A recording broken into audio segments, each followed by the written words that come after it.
Maggi panipuri वाला।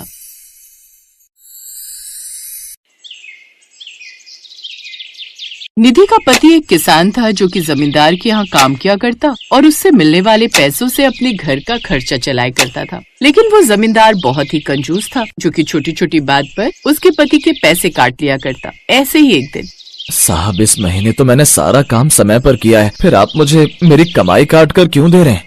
मुझे ज्यादा सिखाने की कोशिश मत करो, मैं तुमसे उम्र में दोगुना हूँ और मैं अच्छे से जानता हूँ कि तुम कितने मेहनती हो। जो पैसे दे रहा हूँ वो ले लो, वरना ये पैसे भी छीन लूंगा और तुम मेरा कुछ नहीं बिगाड़ पाओगे। बहुत दबदबा है मेरा इस गाँव के अंदर।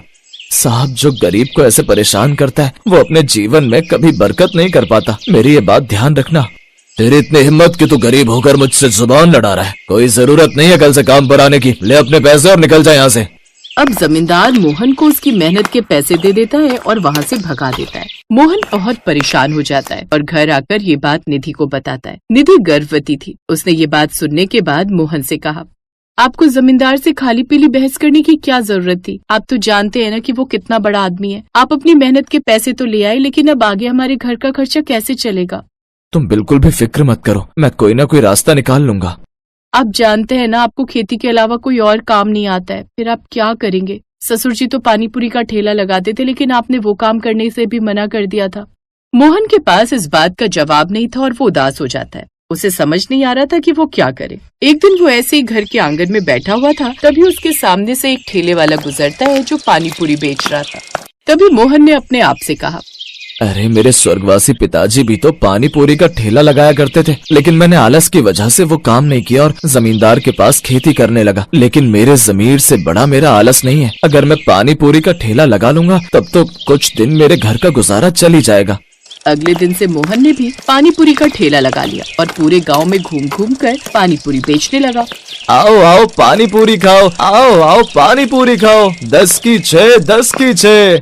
मोहन बाकी पानीपुरी वालों से सस्ते में पानीपुरी बेच रहा था ताकि उसके पास ज्यादा लोग पानीपुरी खाने के लिए आए, लेकिन फिर भी उसकी कुछ खास कमाई नहीं हो रही थी। तभी उसका ठेला जमींदार की गाड़ी से जा टकराता है और जमींदार गाड़ी से बाहर निकलकर कहता है, आ गए तुम अपनी औकात पर, यही औकात है तुम्हारी, गली गली में घूमकर पैसे कमाना। मेरे पास वापस आ जाओ और जो पैसे मैं दूं वो चुपचाप ले लो। तुम दूसरों की गुलामी करते हुए ही अच्छे लगते हो, यह ठेला तुमसे नहीं चल पाएगा। मैंने सोच लिया जमींदार जी, अब मैं किसी की गुलामी नहीं करूंगा। आज नहीं तो कल मैं जो काम कर रहा हूँ उसमें सफलता पाकर ही रहूंगा। मोहन ये बोलकर अपना ठेला लेकर वहाँ से चला जाता है। वो पूरा दिन गलियों में घूमकर पानीपुरी बेचता है। उसकी थोड़ी बहुत कमाई होती है जिसे लेकर वो घर आ जाता है। ये लो निधि, माफ करना, आज इतनी ही कमाई हो पाई है। निधि ने वो पैसे ले लिए, लेकिन तभी उसकी नजर मोहन के पैरों पर पड़ी जिन पर धूप में घूमने के कारण छाले पड़ गए थे। निधि की आंखों में आंसू आ गए और उसने कहा, आप क्यों इतनी मेहनत कर रहे हैं? जमींदार से समझौता कर लीजिए, वो आपको दोबारा काम पर रख लेगा। जो पैसा वो देगा उसमें हम अपना गुजारा कर लेंगे। नहीं निधि, जब से मैंने पिताजी के ठेले को अपने हाथ में लिया है तब से मुझे ऐसा लग रहा है कि मेरे पिताजी का आशीर्वाद मेरे साथ है। आज नहीं तो कल मुझे कामयाबी जरूर मिलेगी, तुम्हें बस मेरा साथ देना होगा। मैं हमेशा आपके साथ हूँ, ये भी कोई पूछने की बात है। ऐसे ही कुछ दिन गुजरते हैं और एक दिन मोहन जब अपना ठेला लेकर आ रहा था तभी तेज बारिश होने लगती है। मोहन एक पेड़ के नीचे खड़ा हो गया और उसने कहा, चलो भगवान का शुक्र है कि कम से कम बारिश हो गई, अब गर्मी से थोड़ी राहत तो मिलेगी।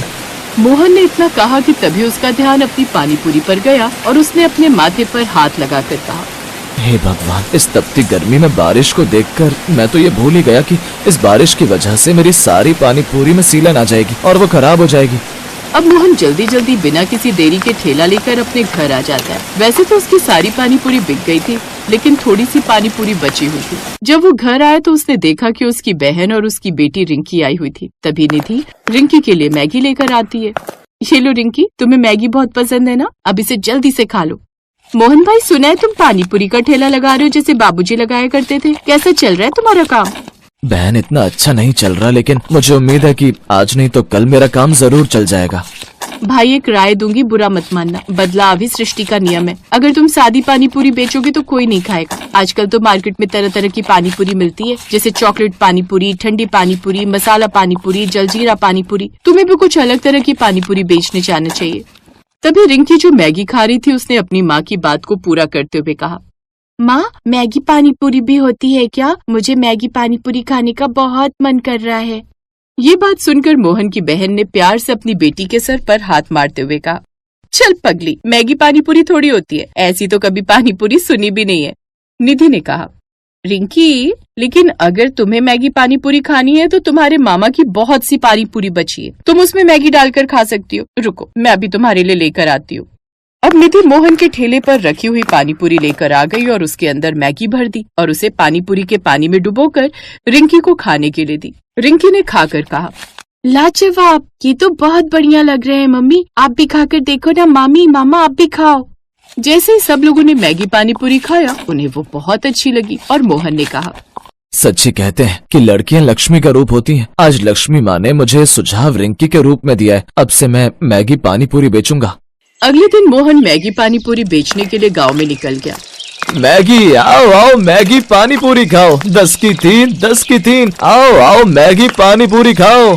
1-2 दिन तक तो उसकी मैगी पानी पूरी बिल्कुल नहीं बिकी, क्योंकि लोगों ने इस मैगी पानी पूरी के बारे में कभी सुना नहीं था। लेकिन धीरे धीरे लोग उसकी मैगी पानी पूरी में दिलचस्पी लेने लगे और उसका काम बहुत अच्छा चल निकला। तो वहीं जमींदार को अपने खेतों में बहुत नुकसान हुआ, क्योंकि मोहन बहुत मेहनत से काम किया करता था और जमींदार ने कहा, बस कुछ पैसे बचाने के लालच में मैंने मोहन जैसा मेहनती काम करने वाला आदमी खो दिया। मुझसे बहुत बड़ी गलती हो गई, लेकिन अब मैं चाहकर भी इस गलती को सुधार नहीं सकता। उसने साबित कर दिया कि वो बहुत काबिल है और मैं मूर्ख।